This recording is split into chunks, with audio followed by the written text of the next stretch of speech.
Bab 016. Setelah cukup lama, mata Ayu kian berat. Rasa kantuk sudah tak tertahankan lagi. Hingga tanpa sadar, Ayu tertidur dengan posisi masih duduk. Sementara kepalanya terkulai persis di samping badan Davin yang berbaring. Azan subuh yang berkumandang membuat Davin membuka matanya. Bibirnya langsung melengkungkan senyuman saat melihat pemandangan di hadapannya. Menatap Ayu yang masih tertidur pulas. Untuk sejenak, Davin tak bergerak. Ia memperhatikan setiap inci paras gadis manis di depannya.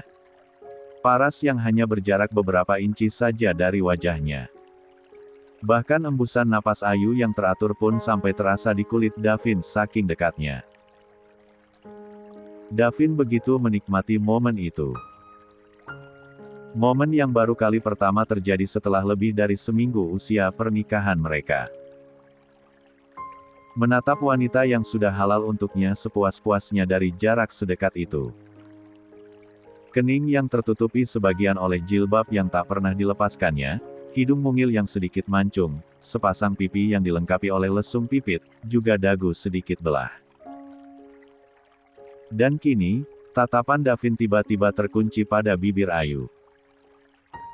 Bibir yang begitu sensual meski tanpa polesan lipstik.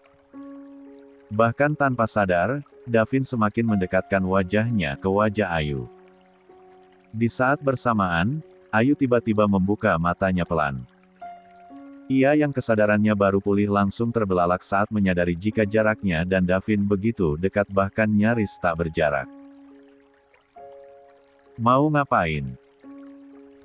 Pekik Ayu semakin membulatkan matanya. 23. Bukan hanya Ayu yang terbelalak, tapi juga Davin yang sempat membulatkan mata saking kagetnya. Ia pikir, Ayu tak akan tiba-tiba bangun. Terlebih semalam, wanita itu kurang tidur karena harus menunggui Davin yang demam tinggi. Bukan Davin tak ingat saat dengan penuh ketulusan, Ayu merawat dirinya yang sedang sakit semalaman. Hanya saja kondisinya yang benar-benar pusing membuatnya seolah berat sekedar untuk membuka mata. Ngapain tadi dekat-dekat? Ayu kembali bertanya. Badannya kini sudah mundur menjauhi Davin yang masih berbaring. Itu. Tadi kamu tidur sangat nyenyak sampai gak sadar ileran segala. Davin menunjuk bibir Ayu yang masih sedikit basah. Ayu langsung tertunduk malu. Lah meraih tisu lalu mengelap sekitar mulutnya dengan sedikit salah tingkal. Kamu gimana sekarang? Tanya Ayu. Masih pusing. Cuma kayaknya demamnya sedikit turun, jawab Davin setelah mengecek suhu keningnya sendiri. Syukurlah. Emang gak mungkin langsung sembuh seutuhnya. Setidaknya harus istirahat selama 2 atau 3 hari. Jangan beraktivitas dulu, apalagi kecapean dan kena angin. Diam saja di kamar. Kecuali kalau mau berjemur matahari pagi. Bolehlah keluar, tapi jangan lama-lama juga, tutur Ayu. Davin mengangguk mengerti. Meski sejujurnya pikirannya sudah kemana-mana. Ia teringat pada anak-anak yang senantiasa menunggu dirinya setiap malam. Pasti anak-anak itu bertanya-tanya kenapa Davin tak datang. Pikirnya. Jangan banyak pikiran. Fokus sembuh saja dulu. Kalau sudah sembuh, kan enak mau ngapain juga, tukas Ayu seolah bisa membaca pikiran Davin. Salat subuh dulu, aku juga mau salat, lanjut Ayu sembari berjalan menuju kamar mandi. Makasih, iya, kata Davin saat melihat Ayu sudah melipat sajadahnya. Kamu baik banget sih. Jadi teringat ibuku yang selalu telaten merawat aku setiap kali sakit, lanjut Davin dengan tatapan nanar. Ini kewajibanku. Aku kan istrimu, timpal Ayu cepat. Ayu langsung menutup mulutnya sendiri saat menyadari telah mengatakan hal tersebut. Kenapa? Gak ada yang salah kok. Kamu memang istriku, timpal Davin semakin memperkuat ucapan Ayu. Kamu mau sarapan apa? Ayu sengaja mengubah topik pembahasan. Ia tak ingin membahas tentang hubungan pernikahan mereka terlalu jauh. Aku buatin bubur lagi, mau? Atau aku beli jadi saja biar lebih enak, lanjut Ayu memberi pilihan. Beli jadi saja. Tapi bukan berarti ingin yang lebih enak, tapi biar kamu gak repot dan gak terlalu capek aja, jawab. 24. Davin. Oh, iya. Uangnya ambil saja di dompetku. Ada di saku celana jeans yang itu, lanjut Davin seraya menunjuk celana yang tergantung di dinding. Gak perlu. Aku masih ada uang kok. Uang yang setiap hari kamu kasih juga selalu nyisa. Gak pernah habis, timpal Ayu. Rasanya ia sungkan jika harus sampai membuka dompet Davin meski laki-laki itu nampak tak keberatan sama sekali. Masa sih? Uang 100.000 buat sehari masih nyisa di zaman kayak gini. Davin mengernyit heran dengan pengakuan Ayu tadi. Iya, bener, serius. Emang kenapa sih? Kan setiap hari aku beli sayuran mentah. Paling habis 50.000. Itu sudah cukup untuk makan malam.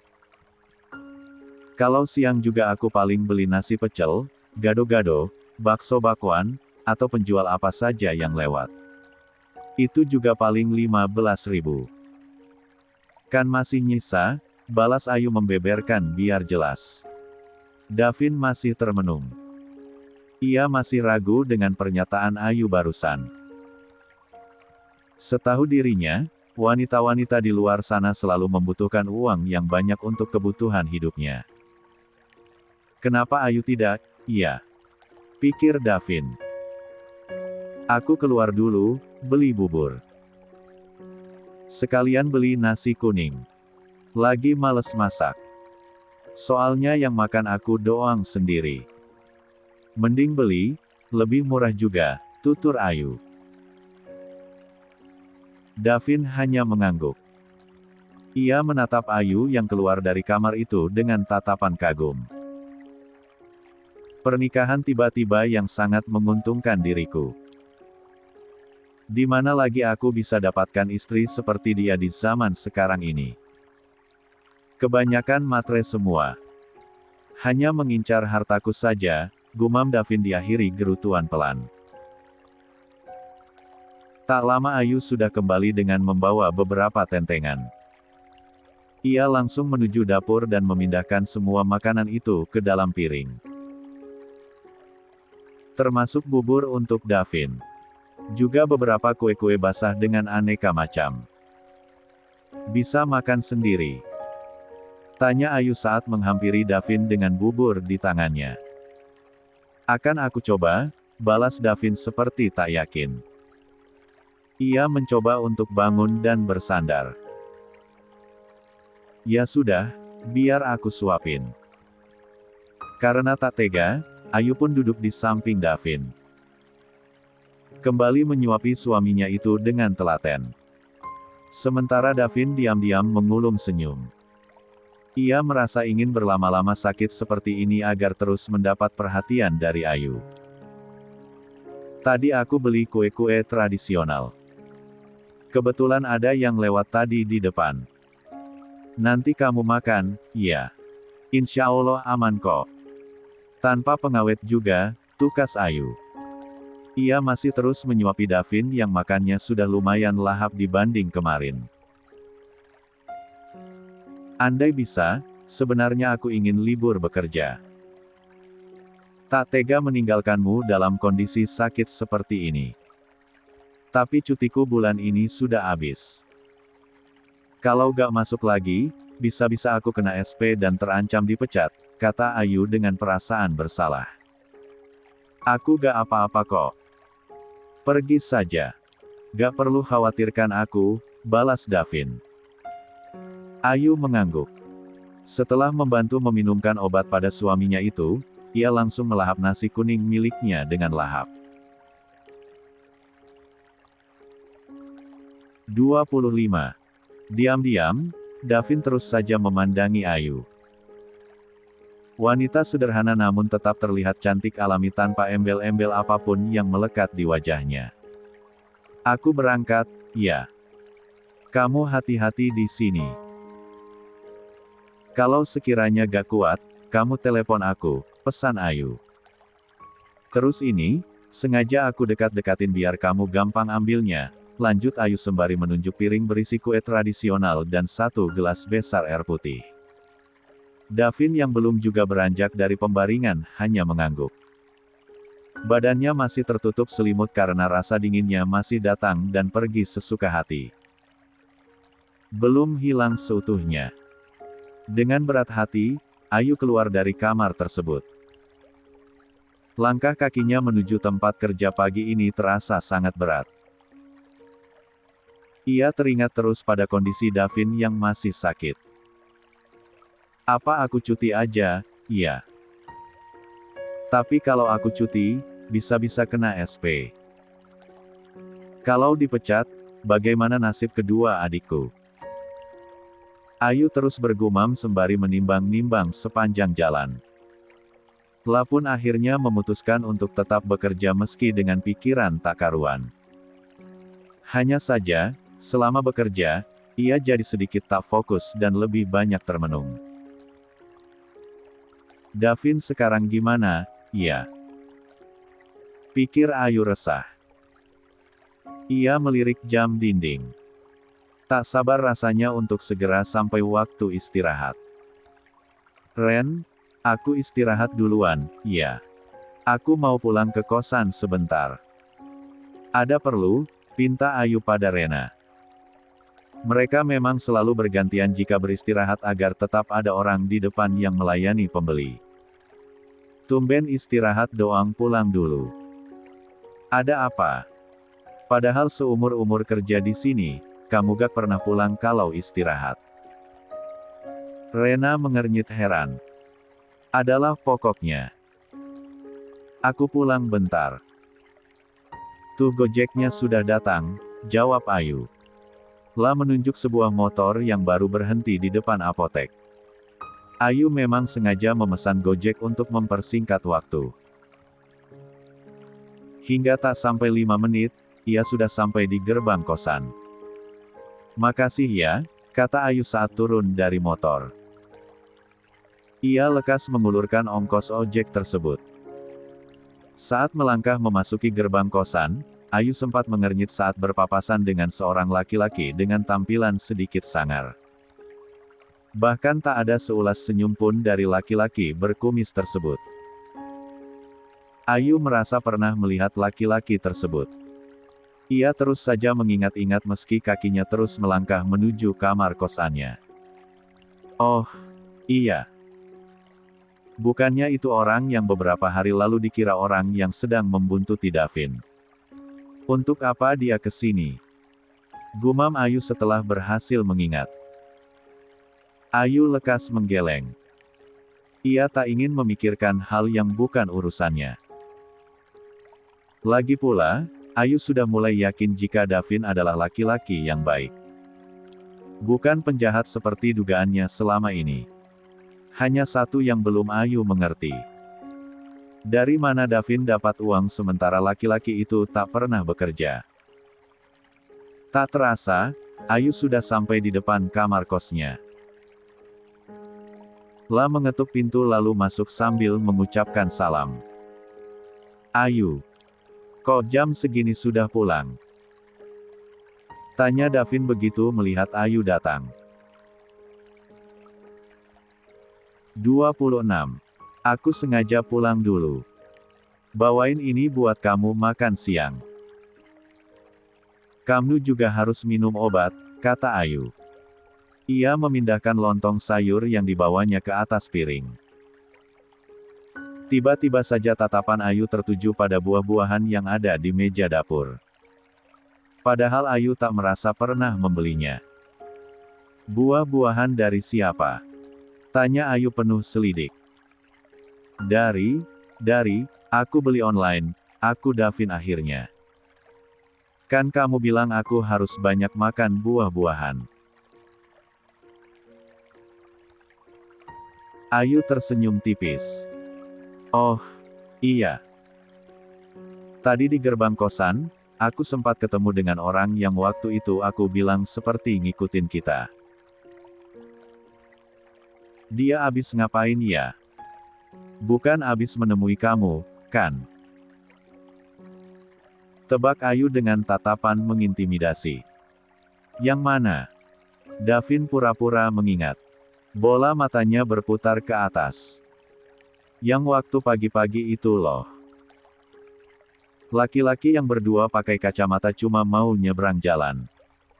Barusan aku berpapasan sama salah satu dari mereka. Ayu menjelaskan dengan lebih detail. Oh, entah. Gak tahu, balas Davin sembari menggendikan bahu pelan.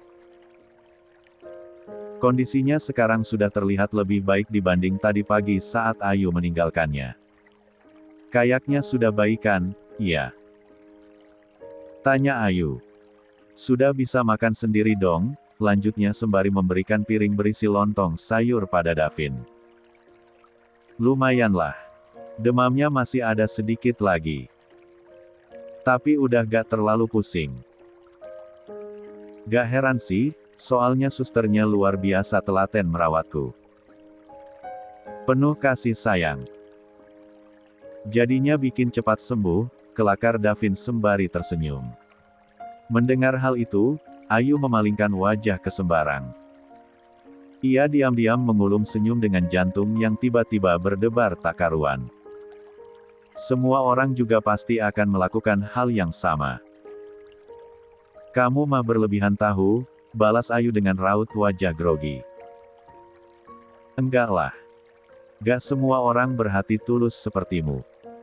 Apalagi merawat laki-laki yang cuma suami pura-pura, timpal Davin. Jika biasanya Ayu yang selalu mengatakan pernikahan pura-pura, tapi mendengar hal itu dikatakan langsung oleh Davin, hatinya tiba-tiba merasa tak enak. Sudah buruan makan. Keburu dingin gak enak. Aku juga mau buru-buru kembali bekerja. Jam istirahatku cuma sejam, tukas Ayu. Ia membiarkan Davin memakan makanannya sendiri. Pun dirinya yang juga makan bagiannya. Aku kembali kerja, iya. Hati-hati di sini. Buah-buahannya dimakan. Sama minum air putih yang banyak, pesan Ayu ketika ia sudah bersiap. Baik Bu Dokter, kelakar Davin. Ish, dokter apaan? Ayu bergumam lirih. Dokter spesialis dong, timpal Davin cepat. 27. Spesialis apa? Sambar Ayu sembari geleng-geleng kepala. Spesialis hatiku, jawab Davin diakhiri gelak tawa pelan. Hehe, gak lucu. Ayu mendelik kesal. Udah ah. Aku berangkat. Assalamualaikum. Ayu pun gegas keluar kamar. Bibirnya tak hentinya melengkungkan senyuman teringat candaan Davin tadi. Tapi lagi-lagi dia menggelengkan kepalanya cepat. Stop, Ayu. Kamu menjalani pernikahan sementara ini mulai pakai hati, gumamnya mengingatkan diri sendiri. Hanya 2 hari saja Davin tergolek sakit dan tak bisa kemana-mana. Di hari ketiga, ia sudah kembali sehat. Jadinya ia sudah bisa kembali mengantar Ayu bekerja pagi ini. Oh, iya. Hari ini aku gajian. Besok kita pulang ke rumah Bapak, iya. Itu juga kalau kamu mau. Kalau enggak, gak apa-apa aku sendiri saja, tutur Ayu dengan mata berbinar. Sebagai seorang pekerja, hari gajian memang adalah hari yang paling ditunggu-tunggu. Oke. Aku mau kok. Kalau kamu pulang sendiri, apa kata keluargamu? Masa sudah punya suami tapi gak nganterin, jawab Davin. Baiklah. Kamu pulang Gi. Aku sudah mau sampai, Tita Ayu. Jaraknya menuju apotek hanya tinggal beberapa meter. Oke. Selamat bekerja. Dah. Tukas Davin. Ia membiarkan Ayu berjalan menuju apotek. Sementara dia masih berdiri hingga istrinya itu sudah masuk ke bangunan tempatnya bekerja.